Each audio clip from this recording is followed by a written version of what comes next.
Hello, my name is Philippe from Taji Mag. How you doing, Miss Wise? I think I'm too good. I think I'm having too much fun, and I'm a little worried, to be honest with you. Don't be worried, be happy. That's true.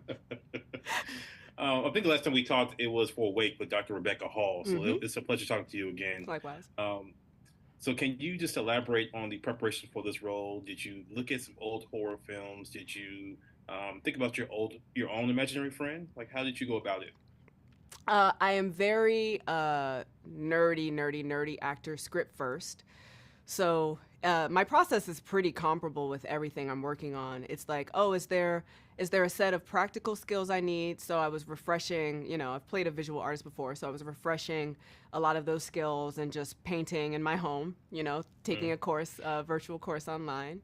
And then I just start at the beginning. I take everything that's in the script and I build out the sort of biography and her history and her world, and then I will take that information. And because I do this for every project, and sometimes the director's like, okay, this actor's crazy, and then sometimes if I'm fortunate, they weave a lot of the tapestry of that backstory into the set design, costumes. They just weave it into the film, and mhm. I'm an EP on this one, so I was lucky to have that kind of experience. Which leads me to my next question. What about horror, the horror genre, do you find most intriguing and appealing? The stakes.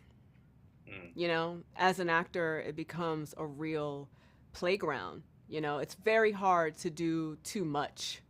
There's no such thing as too much in hmm horror.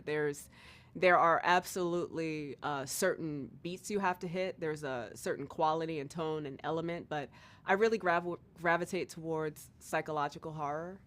hmm So in this instance, the script struck me, in that respect.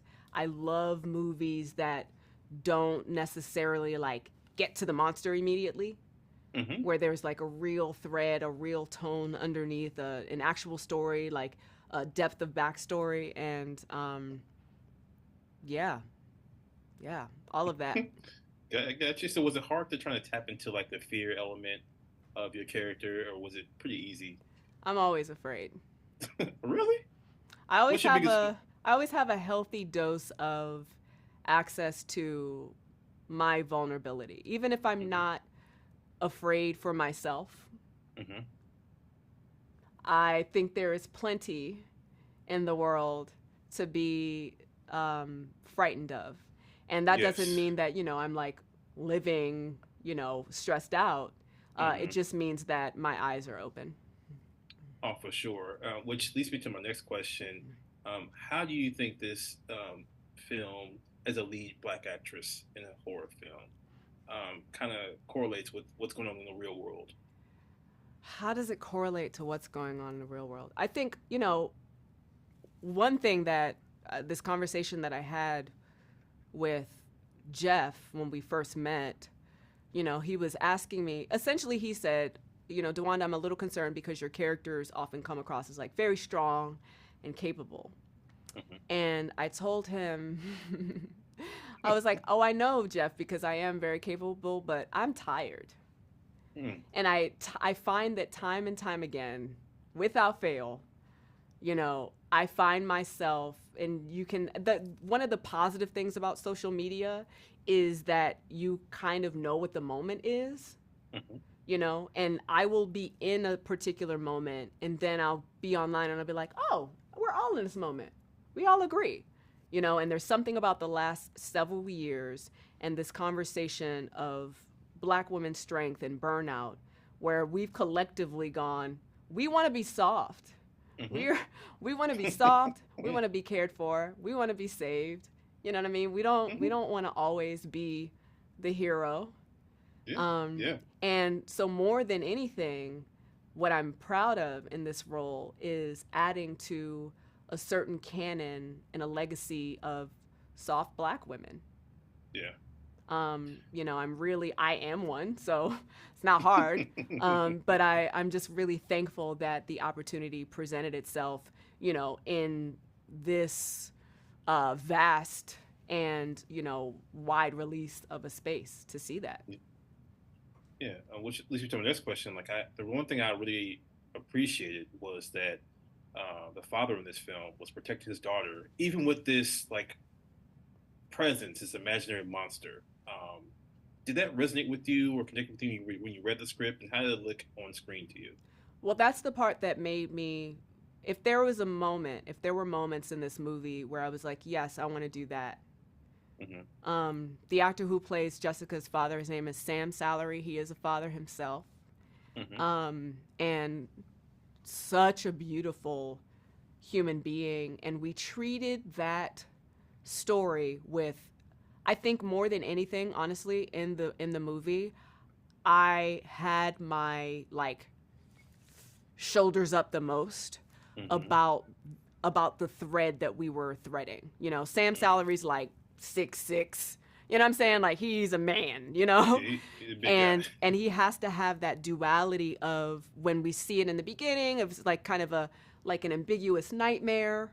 You know what I mean? We don't Mm-hmm. quite know the relationship from the beginning. So he has to feel scary, but I was so mindful that, you know, none of it bordered on character and none of it was feeding into any like unnecessary images of violence or stereotype. You know Yeah, what I mean? yeah, And you know, this is one of Sam's first uh, really larger opportunities, you know, in film and TV. And from the very beginning, definitely by the time we hit those like nursing home scenes, mm-hmm. we really had to trust each other and he really had to know that I had his back and that I was watching his performance, Yeah, you know? Because mm-hmm. for me, so much of the heart of the story is that relationship and Jessica's the depth of that loss, you know, the depth of the sacrifice, but Yeah, also the depth of feeling like there was a relationship that might have been had with her father, you know, that both of them missed out on. Like it's something, yeah. as you can tell, like even now I find really moving. And I'm Mm-hmm. just really proud that that everyone was on board to execute it in a way that was resonant and loving and true. Yeah, I really appreciate that scene. So imaginary. How do you foresee it being a growing space for Black women to lead horror films? Because we got you coming up here next week, and We then we got got Lupita, the Lapita coming up too. Daniel coming up next year.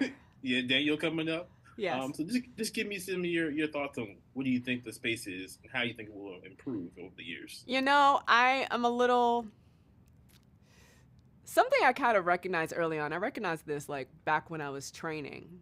Mm-hmm. I think that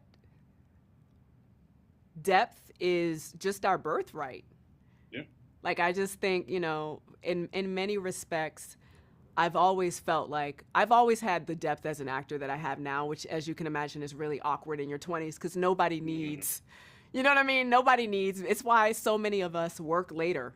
Like it's why Mm-hmm. Viola Davis popped off later because it's like, you know, roles for women in their 20s are like they don't need it. They don't need Mm-hmm. what we have to offer. Yeah, yeah, You know yeah, what I mean? yeah. And so, what was exciting for me in this opportunity, and what's exciting going forward is the convergence of that level of depth in the horror space. Mm-hmm. Because you can watch a horror movie and it could wash over you, and you cannot care about a protagonist. You cannot care about, you know, the heroine or the hero in the movie. Or you can watch a horror movie and you can be like, I did not expect my heart to be broken, but here I am with my heart broken. Yeah. And, you know, I think that's what we have to offer. And I'm really excited about that. Yeah, me too. I really appreciate it. And it's, for some reason, in my mind, I thought to myself, could we see her in the Alien movie at some point? I could see it. I I could did see it. Alien Adjacent for Twilight Zone, but there were no aliens. So I'm going to go ahead and add that to my list. Thank And, you. and the Chi list along with Asada. Asada Shakur, man, we talked Yeah, about that. I know. I love that you, yes, yes, yes. All right. Well, thank you very much. Really appreciate it. Talk to you soon. Likewise. Thank you. All right, bye. Team